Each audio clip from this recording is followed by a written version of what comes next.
கேக்கு எப்படி செய்யறது வாங்கம்மா பார்க்கலாம். இப்போது 2 கப்பு மைதா எடுத்துக்கிறேன். 2 கப்பு மைதா போட்டுக்கினேன்.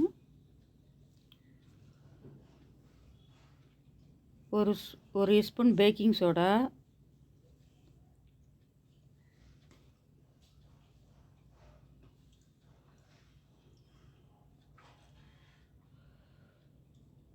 கால் ஸ்பூன் குக்கிங் சோடா,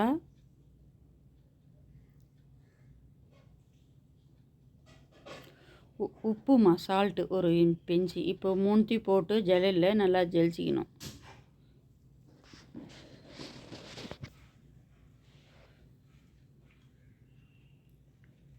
ஜலிச்சாச்சுமா. இப்போது சர்க்கரை வந்து அரைச்சி பவுட்ரு பண்ணி வச்சுக்கிறேன். அது ஒரு 2 கப்பு போட்டுக்கலாமா. இப்போ எண்ணெய் ஊற்றிக்கிறேம்மா.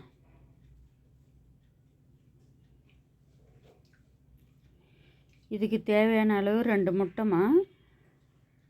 2 முட்டை உடச்சி ஊற்றிக்கலாம்.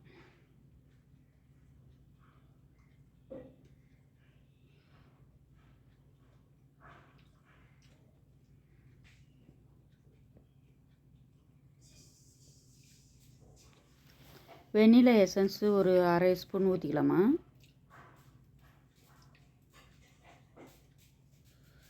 இப்போது எக் பீட்டர் வச்சு நல்லா மிக்ஸ் பண்ணணுமா. ஒரே சைடில் நல்லா மிக்ஸ் பண்ணணும்.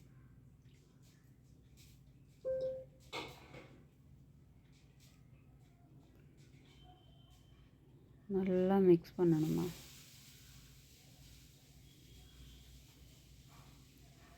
இப்போ மிக்ஸ் பண்ணியாச்சுமா. இப்போ இதில் வந்து டூட்டி ஃப்ரூட்டி போட்டுக்கலாம், முந்திரி கொஞ்சம் போட்டுக்கலாம், கிரேப்ஸ் கொஞ்சம் போட்டு நல்லா மிக்ஸ் பண்ணிக்கலாமா.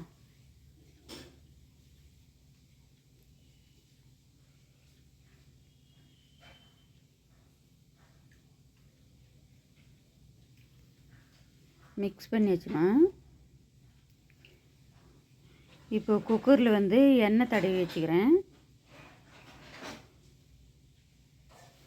இப்போ மிக்ஸ் பண்ணதை அந்த குக்கரில் ஊற்றிக்கலாமா.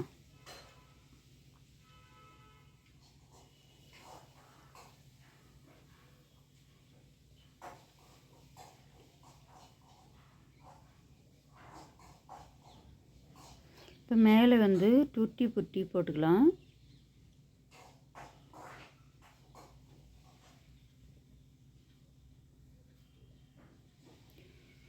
பாதாமு பீஸாக கட் பண்ணி வச்சுக்கிறோமா, அதை கட் பண்ணி போட்டுக்கலாம். கிரேப்ஸு கொஞ்சம் மேலே போட்டுக்கலாமா.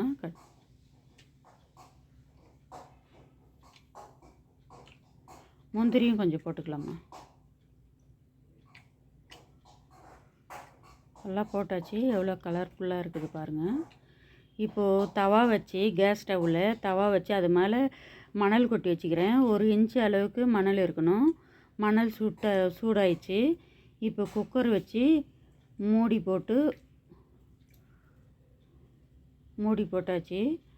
இப்போது 3/4 மணி நேரம் அது வேகணுமா. பாருங்கள், கேக்கு ரெடி ஆயிடுச்சு. இப்போ கத்தி விட்டு ஓரெல்லாம் நல்லா ஒட்டின்னு இருக்கும் இல்லையா ஓரம், அதை கத்தியில் கீறி விடணும். இப்போ தட்டு போட்டு கவுத்து தட்டினா வந்துடும்பா. இப்போ கேக்கு ரெடி ஆயிடுச்சு பாருங்கள். இப்போ கட் பண்ணுறேன் பாருங்கள் எப்படி இருக்குதுன்னு.